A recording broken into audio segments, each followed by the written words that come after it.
Now, the Duval Rundown, driven by Jacksonville Chrysler Jeep Dodge Ram Westside, home of the lifetime warranty. Good morning. Welcome to another edition of Duval Rundown. I'm Hayes Carline. Please be joined as always on Wednesday with Ryan O'Halloran, columnist of the Florida Times-Union. Ryan, good morning. Hayes, how are we doing today? Good. We got a big one Sunday. Fox TV doesn't think so. But yeah, what's going on with that? Well, the best I can tell is they don't really care about this game. They got two national games on Saturday, so that's the number 1 and 2 crews. Okay. They don't have the doubleheader game. This is a 4:05 kick, but in the NFL, they have no use for this game being flexed. Plus, the Broncos play on Christmas night. So, hey, I'll be there. You'll be watching. A lot of people will be watching. Yeah, it's quite a matchup, and we'll get all into it. Before we do that, let's just get your thoughts on Sunday's win over the Jets. What stood out to you? Well, it was pretty clinical, and this is what good teams do, is you do not let an undermanned team get hope. Liam Cohen, for the 4th time this year, won the toss, took the ball. This has not been a great team starting games. This was only their 3rd touchdown, but they didn't face a 3rd down on an opening drive. They were off to the races offensively. Touchdowns on their first 3 possessions. I think the closest it was 14-7. And you know, the stat that gets people's attention outside of this that don't follow the Jags is Trevor Lawrence has watched 4 of the last 5 games end because they just blown people out. Yeah, it's amazing. I was, really surprised to see that in the post-game notes, the Jaguars have won 5 straight games by a combined score of 171-72. That's a plus 99 point differential, highest in franchise history over a 5-game stretch. Not that this franchise has an illustrious history, but it has had some really good teams. And this team's doing something that we haven't seen. This quarterback's doing something that the league has never seen in terms of the statistical marvel that he put up the other day. Are you buying into Trevor Lawrence turning the corner with Liam Cohen? I like you can see the corner. The last 2 games have been encouraging. And, sometimes a player has to hit rock bottom. Arizona was rock bottom for Trevor Lawrence. And as we've said a couple times here, you can say he made plays to win that game. Well, because he had to. He dug them that hole. So maybe he showed some moxie there. What I see is an offense right now that is being schemed up very well, and the quarterback is seeing it well. And the thing is, they're not running it great right now. So they're having to pass it. And you see Thomas, Myers, Strange, Washington, Patrick getting involved. ETN had 3 touchdowns. So they are a very tough team to defend in the passing game right now. This is going to be Trevor Lawrence's biggest test of the season. I mean, this is the best defense he will face all year in the Broncos. You think they're better than the Texans? I do because, first in sacks, first in red zone, first on 3rd down. They don't create takeaways, but in that environment at Mile High, communication is going to be key. Avoiding false starts, which has been a bugaboo for this team, is going to be critical. So I think this is going to be a great challenge for Trevor Lawrence to keep his offense on schedule in a very loud environment. Absolutely. With this being such a big game, kind of walk us through what are you kind of sinking your teeth into from a coverage standpoint? Well, I think a couple things. One is because I don't have a lot of hobbies, I watched all 58 Broncos sacks, and they do it with a 4-man rush. Of course, I don't have it in front of me. You'll have to read the paper. So they say our 4 are going to beat your 5. Our 4 are going to beat your 6. And then they have arguably the best cover corner in the league in Pat Surtain. He plays left and right just about equally. That's very rare in this league. So how are the Jaguars going to be able to still work the whole field while having respect for Surtain in that pass rush? So that's the other thing. Then with Bo Nix, is this team – the Broncos are minus in turnover ratio this year. They've won 11 straight games. Okay, can you keep that going if you're the Jaguar defense? The Broncos got an injury concern. They're already without Dobbins. Now RJ Harvey left the game with a rib injury, the running back from UCF. So it'll be an opportunity here for the Jaguars defense to make some plays and enforce some things. How good is the safety that Denver isn't going to have, the Torres Peck? Yeah, Brandon Jones. I mean, I think that's a big loss, but PJ Locke, who's now their replacement, he's played a lot of football. He started a lot of games for them. So, you never want to lose a starter, but that's somewhere where they had depth. One guy you look at corner, though, is Riley Moss. Teams are going after him because they don't want to throw at Surtain. He has a lot of penalties.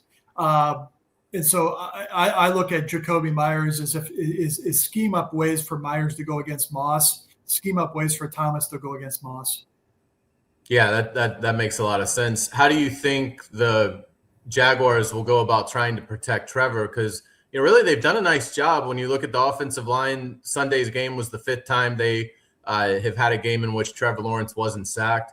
That's the 2nd most in the NFL this season. So the Jaguar offense has played well in regards to that. They give up the 16th most, or they rank 16th in sack percentage. So that would tell you that as a whole, they're mediocre in the league. But it's one of these things that must be they either keep Trevor totally clean or it's a jailbreak.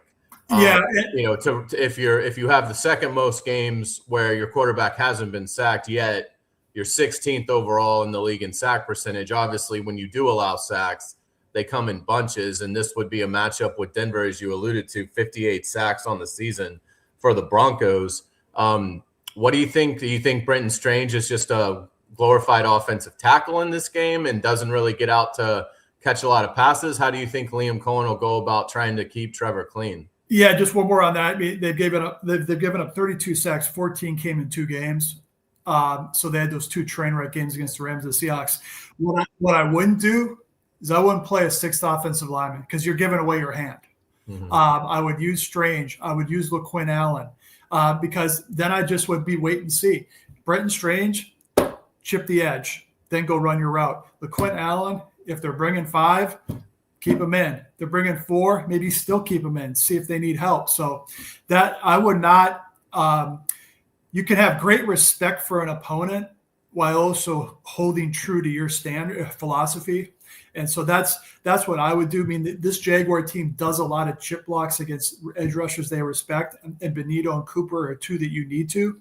So that would be my route to go, because you can't just you can't just say, hey, we're going to send out 4.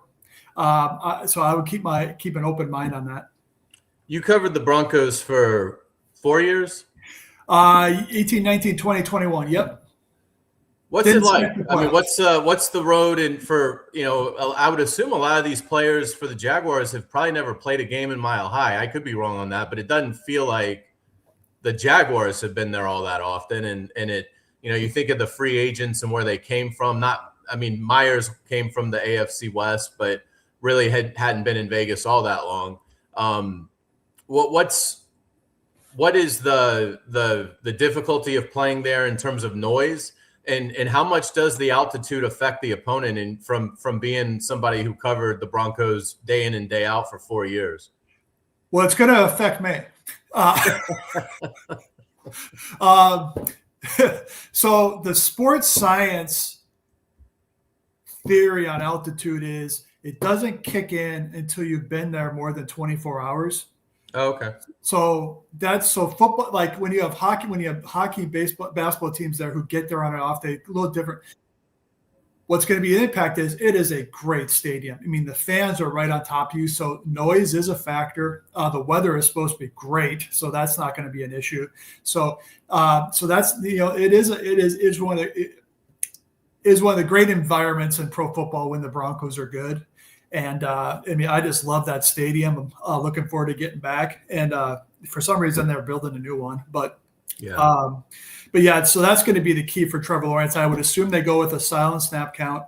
And also, if they start running games and stunts up front, one thing the Jaguars have struggled with when they've given up sacks is those kind of things where guys are just free rushers. I do think Lawrence's mobility will help him.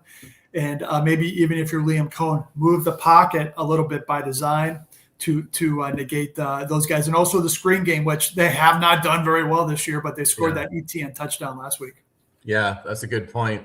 Jacob Simon's helping us out on Duval Rundown. We certainly appreciate Jacob's efforts, keeping us afloat. Jacob, let's say hello to our sponsor, please. Baloo for Jacksonville Chrysler Jeep Dodge Ram Westside, your locally owned commercial truck headquarters and proud partner of the Jaguars. For hard-to-find ProMaster vans or commercial trucks for your fleet, visit jackswest.com today.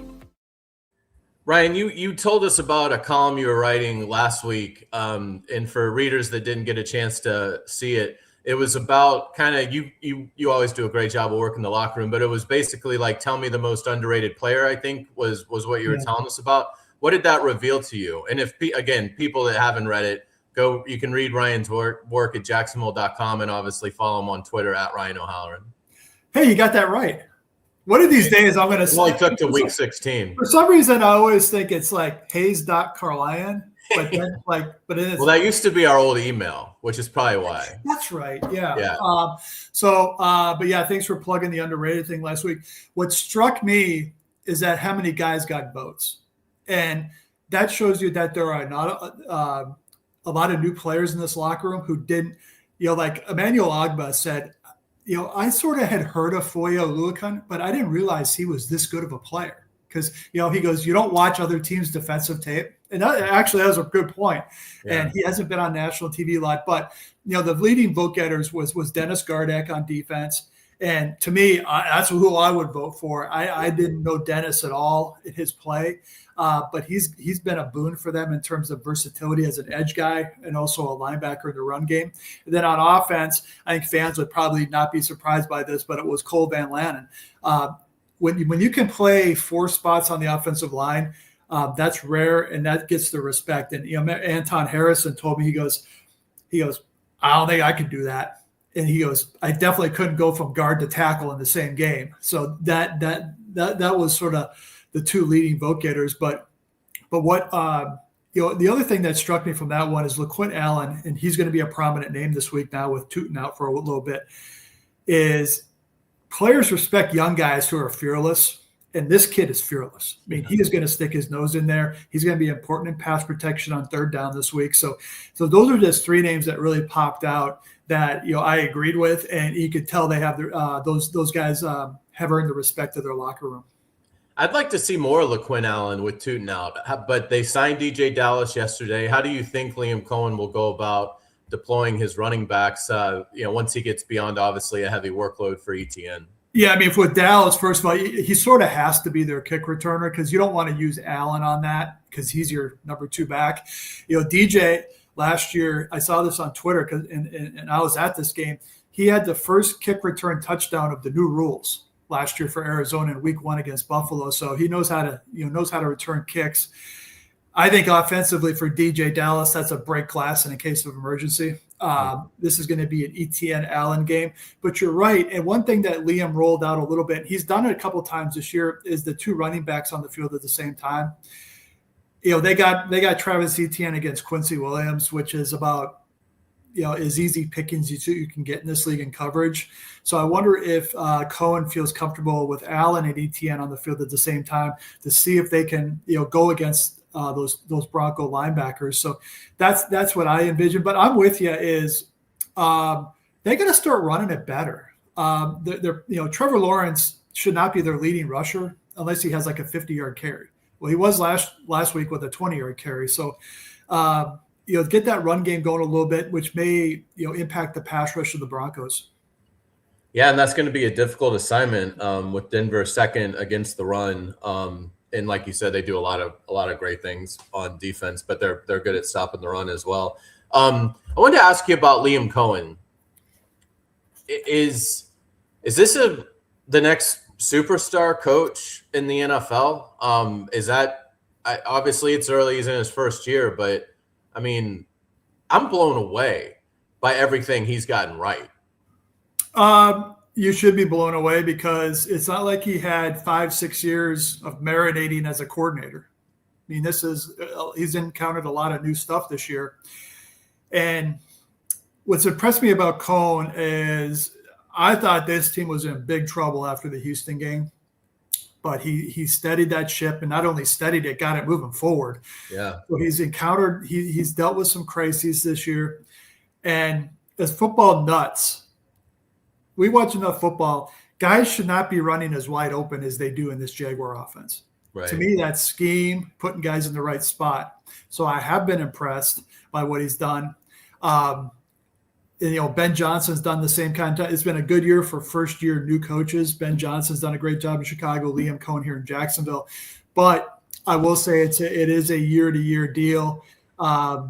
You look at Washington last year, NFC title game. They thought they had it figured out. Now they're 3-11. So every year is a new year. But the Jaguars have to be encouraged that like a lot of things what ownership does here, Hayes. It's not a straight line to get to the right decision, but they got the right decision with this head coach. Yeah, without a doubt. So you'll be in Denver for the game? Yep. So be there, leaving a day early, and it'll be good. So it's going to be like 40, high 40s, low 50s with no snow. So weather is not going to be an issue. It should be great weather. What kind of game do you think we see? A, B, how many sacks do you think the Jaguars will allow? And C, if you want to give a prediction, who do you think wins the game? What kind of game? I think it'll be in the 20s. I think both these quarterbacks are playing at a pretty decent level, so they're going to be able to make some plays. And sacks, I'll say 4 sacks for the Broncos. Oh wow! Which you should that should be acceptable. And then I sort of leaned toward the Broncos early in the week, but then I watched the tape a little bit and I said, okay, Jordan Love had plays to be made. What is he doing? So I'm kind of, and I'm kind of leaning maybe a little bit toward the Jaguars, but haven't made a final call on that just yet. But okay. I think it's going to be a close game, and I think this could be the first of 2 matchups between these 2 teams. Yeah, it's a great point. And you mentioned this on Twitter yesterday. Expect a lot of penalties. These 2 teams lead the NFL in flags thrown. So whoever maybe plays the cleanest game will have a little bit of an edge. But Ryan, great stuff. We certainly appreciate it. We'll look forward to talking to you next Wednesday. And we'll be back on Friday with Rick Ballou. Until then, thanks for watching Duval Rundown.